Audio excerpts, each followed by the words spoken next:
ঢিঙৰ কটগুৰিটো ঈদ উল ফিতৰৰ সমূহীয়া নামাজ সম্পন্ন ৰাজ্যখনৰ অন্যান্য ঠাইৰ লগতে নগাঁও জিলাৰ ঢিঙৰ বৃহত্তৰ টুকটুকি অঞ্চলতো ঈদ উল ফিতৰৰ সমূহীয়া নামাজ উলহ-মালহেৰে পালন কৰা হয়।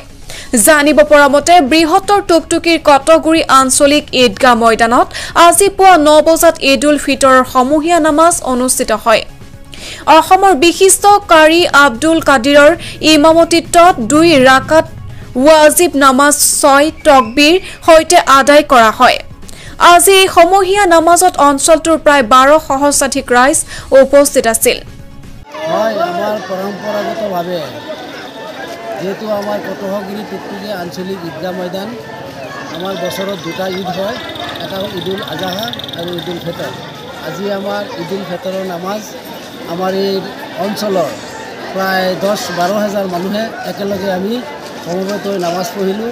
যিহেতু আমি এইটো মাহত যিহেতু ৰমজান মাহ, এই মাহত আমি গোটেই এটা মাহ ৰোজা ৰাখি পবিত্ৰ ঈদ উল ফিতৰ দিনত আজি আমি ঈদগাহ ময়দানত গোটেই অঞ্চলৰ মানুহ একগোট হৈ আল্লাহৰ ওচৰত ওপৰৱালাৰ ওচৰত আমি দোৱা কৰিছোঁ বিশ্ব শান্তিৰ কাৰণে, অঞ্চলৰ শান্তিৰ কাৰণে, যাতে আমি ভাতৃত্বভাৱে আমি বজাই ৰাখি আমি আমাৰ দেশখনক টুকটুকিৰ পৰা আবুল হুছেইনৰ ৰিপৰ্ট ডেইলি 24।